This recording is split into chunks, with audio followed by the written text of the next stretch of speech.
அப்படி போடு. விஜய்க்கு எதிராக நேரடியாக களமிறங்கினார் அண்ணாமலை. டிஎம்கேவும் டிவிகேவும் நாணயத்தின் இரு பக்கங்கள் போல தேர்தல் முடிந்தவுடன் சனாதன தர்மத்தை இழிவுபடுத்துகிறார்கள். விஜயின் முகத்திரையை வெட்ட வெளிச்சமாகும் அண்ணாமலை.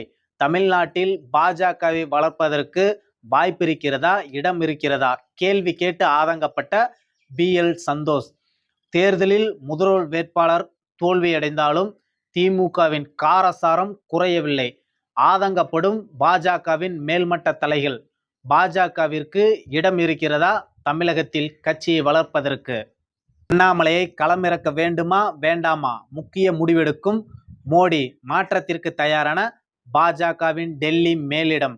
போங்க போங்கன்னு விரட்டாம வாங்க வாங்கன்னு அழைச்சி பேசுங்க. எடப்பாடிக்கு எதிராக நேரடியாக களமிறங்கிய SP வேலுமணி. அண்ணாமலையை இந்தியா முழுவதும் பயன்படுத்த வேண்டிய தேவை இருக்கிறது. மிக பெரும் திட்டத்துடன் பாஜக இருக்கிறது. ஆடிட்டர் குருமூர்த்தி பல்டி அடித்தார். தமிழக அரசியல் களத்தில் என்ன நடக்கிறது? வாங்க இந்த வீடியோவில் பார்க்கலாம். அதற்கு முன்பாக நமது சேனலை சப்ஸ்கிரைப் செய்து கொள்ளுங்கள். அன்பு தமிழ் நெஞ்சங்களுக்கு அன்பு வணக்கம்.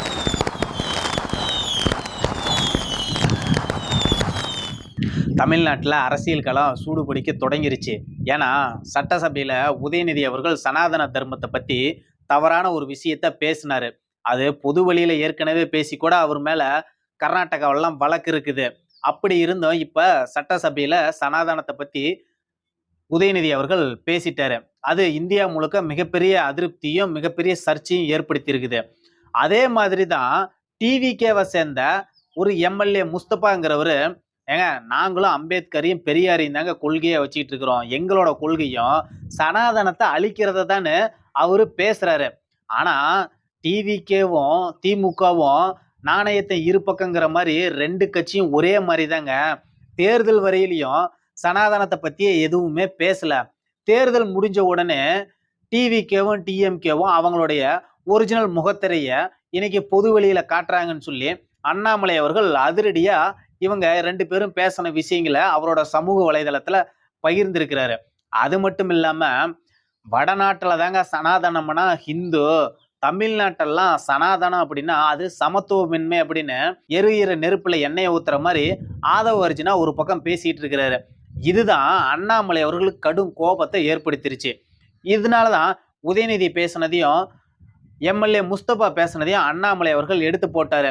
அதுக்கப்புறம் அண்ணாமலை அவர்கள் எங்க தமிழ்நாட்டில் பல கோடி மக்கள் சனாதன தர்மத்தை ஏத்துக்கிட்டு அவங்களோட நம்பிக்கையை நீங்க புண்படுத்துற மாதிரி பேசுறீங்க, இதெல்லாம் சரியா இல்லை. ஏற்கனவே இதை மாதிரி நீங்க பண்ற மாதிரியா இருந்தா நீங்க உண்மையாலுமே தேர்தல் காலத்து நேரத்துல நீங்க பேசிருந்தீங்க அப்படின்னா சரி, தேர்தல் முடிஞ்சு விட்டு நீங்க எதுக்குங்க பேசுறீங்கன்னு அண்ணாமலை நேரடியா விஜய் அவர்களுக்கு கேள்வியை கேட்டிருக்கிறாரு. திமுகவும் டிவிகேவும் ரெண்டு கட்சியும் வெவ்வேறெல்லாம் இல்லை, ரெண்டும் ஒரே கொள்கை தான், ஒரே கட்சி தான். திமுக என்ன சொல்லுதோ அதையே தான் டிவிகேவும் சொன்னிச்சு கடந்த காலத்துல. அதே மாதிரி தான் இந்த சனாதன தர்ம விஷயத்திலையும் இவங்க இப்படி பேசுறாங்க. அது மட்டும் இல்லாம திரு அண்ணாமலை அவர்கள் விஜயோட உண்மையான முகத்திரைய இன்னைக்கு பொதுமக்கள் மத்தியில வெட்ட வெளிச்சமாக்கிட்டு இருக்கிறாரு. இன்னும் அடுத்தடுத்த நாட்கள்ல நிச்சயமா விஜய்க்கு எதிராக அண்ணாமலையின் களப்பணிங்கிறது ரொம்ப தீவிரமா இருக்குங்கிறதா யதார்த்தமான உண்மையா இருக்கு.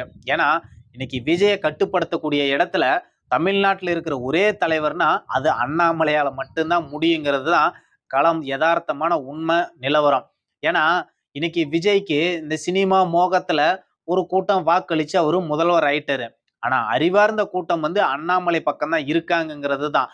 ஏன்னா கடந்த நம்மளோட வீடியோக்கள்ல கூட பல நண்பர்கள் பாத்தீங்கன்னா, எங்க அண்ணாமலை எனக்கு பிடிக்குங்க, ஆனா இன்னைக்கு பாஜகவில் நடக்கிற ஒரு சில செயல்பாடுனால நான் டிவிகேக்கு ஓட்டு போட்டேங்க, நான் மட்டும் ஓட்டு போடலைங்க, என் குடும்பத்துல இருக்கிறவங்க எல்லாத்தையும் நான் ஓட்டு போட வச்சுட்டுலாம் பல பேர் சொல்லிட்டு இருக்காங்க. ஆனா இந்த யதார்த்தமான உண்மை அறியாம தான் விஜய் அவர்களும் இந்த மாதிரி அவங்களோட கட்சி நிர்வாகிகளை வச்சு பேசிட்டு இருக்கிறாரு. அதுவும் இல்லாம திரு அண்ணாமலை அவர்களை இந்த மாற்றத்துக்கு பின்னாடி அதுக்கு பின்னாடி ஒரு மிகப்பெரிய ஒரு கும்பலே வேலை செஞ்சிருக்குங்கிறது தான் இப்போ ஒவ்வொரு ரகசியங்களா வெளியில வந்துட்டு இருக்குது. ஏன்னா இங்க பாஜகவை மட்டும் ஏமாத்தல, அமித்ஷாவையும் மோடியுமே இந்த கும்பல் ஏமாத்தி இருக்காங்க அப்படிங்கிறதா உண்மை. ஏன்னா தமிழ்நாட்டுல அண்ணாமலையை மாத்தணும், அண்ணாமலையோட வளர்ச்சி பிடிக்கலன்னு பல பேர் அவருக்கு எதிரா வேலை செஞ்சாங்க. அதுல மிக முக்கியமா தமிழகத்த பூர்வீகமா கொண்ட ஒரு மத்திய பெண் அமைச்சர்களுடைய அனுமதியோட, அவங்களோட ஆதரவால தமிழ்நாட்டுல இந்த வலைதளம் மூலியமா இந்த ராஜபாண்டே, மாரிதாசு, இந்த ஜேவிசி ஸ்ரீராம, இன்னொருத்தர் சேஷாத்ரி, இந்த மாரி இந்த கோலாகல சீனிவாசன் இவங்க எல்லாமே அண்ணாமலைக்கு எதிரான ஒரு நெரேட்டிவ செட் பண்ணி அவங்க சாதிச்சும் காட்டிட்டாங்க. ஆனா இன்னைக்கு களத்துல என்னங்கிறது இன்னைக்கு அவங்களுக்கும் தெரிஞ்சு போச்சு. டெல்லியோட தலைமைக்கு தெரிஞ்சு போச்சு. தெரிஞ்சதுனால தான் என்னவோ பி.எல். சந்தோஷ் அவர்கள் தமிழ்நாட்டுல வந்து அடுத்தது பாஜகவை வளர்த்துறதுக்கு என்னெல்லாம் வழி இருக்குது, எப்படியெல்லாம் வாய்ப்பு இருக்குன்னுலாம் சொல்லி அவர் கேட்டிருக்கிறாரு. ஆனா பி.எல். சந்தோஷுக்கு ஒரு யதார்த்தம் புரியாம போச்சு. தமிழ்நாட்டுல முதல்வர் ஸ்டாலின் அவர்களே தோத்து போயிட்டாரு. கொக்கரிச்சிக்கிட்டு இருந்த திமுக இன்னைக்கு எதிர்க்கட்சி வரிசையில போய் உட்காந்துருச்சு. மிகப்பெரிய பலமான இடத்துல விஜய் அவர்கள் இருக்கிறாரு. கிட்டத்தட்ட 29 வரையிலும் விஜய ஒன்றும் பண்ண முடியாதுங்கிறதான் யதார்த்தமான உண்மை. அதுக்கு வரையிலும் நீங்க அண்ணாமலையை பயன்படுத்தினாலும் எந்த பிரயோஜனமும் இருக்க போறது இல்லைங்கிறது தான் ஒரு முக்கியமான விஷயமா களத்துல எல்லாம் பேசிட்டு இருக்கிறாங்க. ஆனா விஜய கட்டுப்படுத்தணும் அப்படின்னா அது அண்ணாமலை ஒருவரால் தான் முடியுங்கிறது தான் இன்னைக்கு டெல்லி பாஜக நினைக்கக்கூடிய ஒரு விஷயமா இருக்குது. ஏன்னா பிரதமர் மோடி அவர்கள் கூட இன்னைக்கு ஐரோப்பா பயணம் எல்லாம் மேற்கொள்றாரு. அவர் வந்ததுக்கு அப்புறம் மிகப்பெரிய ஒரு மாற்றம் இருக்குன்னு சொல்லி தான் எதிர்பார்த்துக்கிட்டு பாஜக தரப்புல இருந்து. ஏன்னா பிரதமர் மோடி அவர்கள் கூட தமிழ்நாட்டினுடைய அரசியல் சூழல் குறித்தெல்லாம் ஒரு அறிக்கை கேட்டதெல்லாம் ஒரு தகவல்கள் வந்துட்டு இருக்குது. அதை நோக்கிதான் மிகப்பெரிய விஷயமா பி.எல். சந்தோஷ் அவர்கள் கடந்த சில நாட்களா தமிழ்நாட்டில் இருந்து இந்த அறிக்கையை முக்கிய நிர்வாகிகிட்டு இருந்தும் வெளி வட்டாரங்கள்ல இருக்கக்கூடிய முக்கிய நிர்வாகிகிட்ட இருந்தெல்லாம் வாங்கிட்டு இருக்கிறாராமா. ஆக மொத்தத்துல தமிழ்நாட்டுல அண்ணாமலையை களமிறங்க வேணுமா வேணாமாங்கிறது மோடி அவர்கள் தான் மிக முக்கியமான முடிவெடுக்க போறாருங்கிறத எதிர்பார்க்கப்படுகிறது. ஏன்னா 29க்கு முன்னாடி அண்ணாமலை தமிழ்நாட்டில் இருந்தா மட்டும்தான் ஒரு மிகப்பெரிய மாற்றம் வருங்கிறது தான் மோடி அவர்களுடைய எண்ணமாவும் இருக்குது. அதுக்காக தான் இன்னைக்கு கள நிலவரத்தை வந்து அவர் அறிக்கையா கேட்டிருக்கிறாரு பிரதமர் மோடி அவர்கள். அது மட்டும் இல்லாம அவரோட அந்த ஐரோப்பா பயணம் முடிஞ்சதுக்கு அப்புறம் மந்திரி சபையிலையும் மிகப்பெரிய ஒரு மாற்றம் இருக்கிறதா சொல்லப்பட்டு வருகிறது. செயல்படாத ஒரு சில அமைச்சர்கள்லாம் நீக்கிட்டு புது முகங்களுக்கு வாய்ப்பு கொடுக்கணும்லாம் பிரதமர் மோடி அவர்கள் நினைச்சிருக்கிறாராமா. மோடி அவர்களே தமிழ்நாட்டில இருந்து ஒருத்தர் இணையமைச்சரா இருக்கிறாரு, அவரை ஃபர்ஸ்ட் துரத்தி விடுங்க. அவரை துரத்தி விட்டீங்கன்னா தான் தமிழக பாஜகவுக்கு மிகப்பெரிய நல்லதா இருக்குங்கிறத ஒரு நல்ல செய்தியாகவும் பாஜக தொண்டர்களுக்கு அமையுங்கிறதா ஒரு விஷயம். இது நீங்க தயவு செஞ்சு பண்ணி விட்டுருங்க. இல்லை அப்படின்னா தமிழ்நாட்டில் இந்த மிச்சர் எல்லாம் ஆட்டத்தை தாங்க முடியாது. அவரால் கட்சிக்கும் பிரயோஜனம் இல்லை, அவரோட சமுதாயத்துக்கும் பிரயோஜனம் இல்லை, அவரால் ஒட்டுமொத்த தமிழ்நாட்டுக்குமே எந்த விதமான பிரயோஜனமும் இல்லாம தான் இருக்கு. அதனால பிரதமர் மோடி அவர்கள் வந்து இதை வந்து சரி பண்ணுங்கிறதான். அது மட்டும் இல்லாம மு.க. ஸ்டாலின் அவர்கள் கூட எப்ப வேணாலும் ஆட்சி கவுளுங்க, திமுக நிர்வாகிகள் ரெடியா இருக்கணும்லாம் சொல்லி அவர் நேத்து பேசினாரு. 2029 நாடாளுமன்ற தேர்தலோட சேர்த்து சட்டமன்றத்துக்கும் தேர்தல் வரப்போகுது. திமுக நிர்வாகிகள் அதுக்கு உண்டான ஆயத்த பணிகள் எல்லாம் இப்பவே தொடங்கணும்லாம் அவர் பேசுறாரு. அது மட்டும் இல்லாம அவர் பேசினாரு. இந்த விஜய் அவர்களோட ஆட்சியில நடந்த குதிரை பேரத்தை பத்தி எல்லாம் பேசினாரு. உடனே ஆதவ அர்ஜுனா, குதிரை பேரம் நாங்கெல்லாம் பண்ணலீங்க, திமுகவும் அதிமுகவும் தான் பண்ணுச்சு. இன்னைக்கு உதயநிதியும் எடப்பாடியோடைய மகனும் சந்திச்சு தான் திமுக அதிமுக கூட்டணி அமையறதுக்கே அவங்க 2 பேர் தான் பேசினாங்க. அதனாலதான் இன்னைக்கு அதிமுகவே உடைஞ்சு போச்சுன்னா ஆதவ அர்ஜுனா ஒரு மிகப்பெரிய ஒரு குண்டை தூக்கி நேத்து போட்டுட்டாரு. ஆனா எஸ்பி வேலுமணி அவர்கள் வந்து பொதுச் செயலாளர் எல்லாம் எடப்பாடி அண்ணன் தாங்க, நாங்க அவரோட உழைப்பெல்லாம் மதிக்கிறோம், அவரு போங்க போங்கன்னு எல்லாத்தையும் விரட்டாம வாங்க வாங்கன்னு கூப்பிட்டு அழைச்சி பேசுங்க, களத்துல என்ன நடக்குதுன்னு காது கொடுத்து கேளுங்க அப்படின்லாம், அதுதாங்க எங்களோட விருப்பம், எங்களோட கோரிக்கை. இதை சொன்னதுக்கு தான் எங்களை கட்சி விட்டு நீக்கி விட்டாரு. இந்த நீக்கமெல்லாம் செல்லாது, நாங்க நேரடியா நாங்க வந்து களமாடுறதுக்கு தயாராயிட்டோம், சட்டப்படி என்ன முறையோ அது பிரகாரம் நாங்க போக போறோம், நாங்க தலைமை அலுவலகத்துக்கு போய் அடாவடித்தனம் பண்ண மாட்டோம், எதுவும் பண்ண மாட்டோம், சட்டப்படி என்னவோ அதே மாதிரி நாங்க தலைமை அலுவலகத்துல கால் வைப்பன்லாம் சி.வி. சண்முகம் எல்லாம் பேசிட்டு இருக்கிறாரு. ஆனா களத்தலங்கிறது இன்னைக்கு எவ்வளவு பெரிய துரோகம், எத்தனை பேத்துக்கெல்லாம் எப்படியெல்லாம் துரோகம் பண்ணியிருப்பாரு இந்த எடப்பாடி பழனிசாமி. ஆனா இன்னைக்கு இந்நேத்து வரையிலும் அவர் கூட இருந்தவங்களே இன்னைக்கு அவருக்கு எதிரா ஒரு சில விஷயங்கள் பண்றாங்க பாத்தியா? அதுதான் கர்ம வினை. இது எல்லாம் உங்கள அடிக்க தான் போகுது.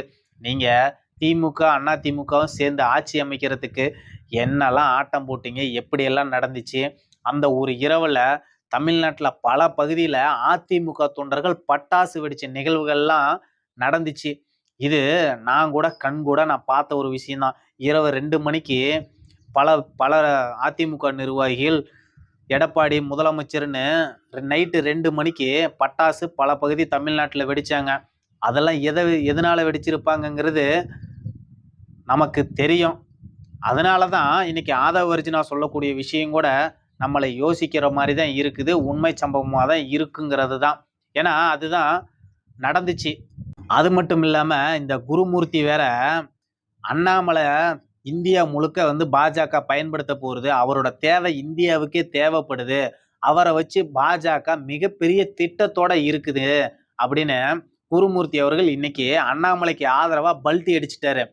ஏன்னா இவரெல்லாம் அந்த கும்பல்ல இவரும் ஒருத்தரா தான் இருந்தாரு. தமிழ்நாட்டுக்கு தலைமை தாங்கின கும்பல்ல தலைவனே இந்த குருமூர்த்தி தான். ஆனா அவரு இன்னைக்கு அண்ணாமலைக்கு ஆதரவா ஒரு பல்டி அடிச்சு பேசிட்டு இருக்கிறாரு. ஏன்னா டெல்லி தலைமை கள நிலவரத்தெல்லாம் புரிஞ்சுக்கிச்சுங்கிறது தான். இந்த எடப்பாடி பாத்தீங்கன்னா இன்னைக்கு ஒட்டுமொத்த 25 எம்எல்ஏக்கள் அவருக்கு எதிராக திரும்பிட்டாங்க. ஆனா நேத்து அவர் ஒரு அறிக்கையை கொடுத்தாரு.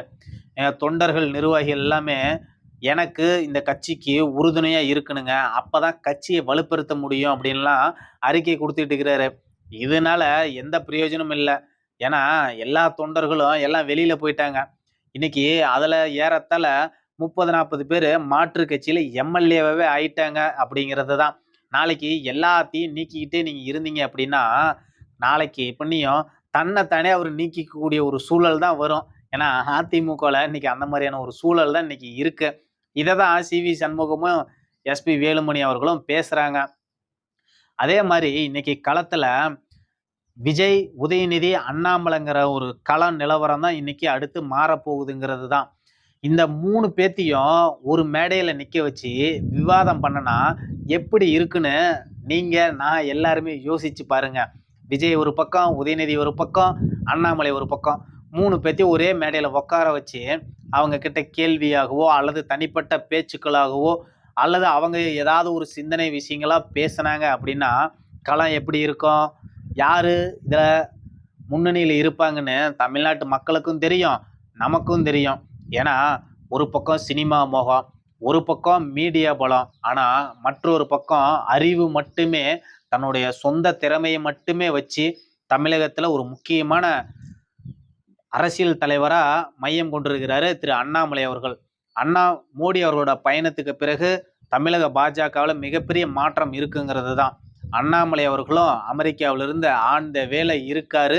விரைவில் தமிழகத்துல கால் வைக்க போறாரு. அரசியல் களம் சூடுபிடிக்க போகுதுங்கிறது தான். பார்ப்போம், பொறுத்திருந்து பார்ப்போம். அரசியல் களம் எப்படி மாறப்போகிறது, தமிழக பாஜகவில் மிகப்பெரிய மாற்றம் வருமா என்பதை பொறுத்திருந்து பார்ப்போம். நன்றி, வணக்கம்.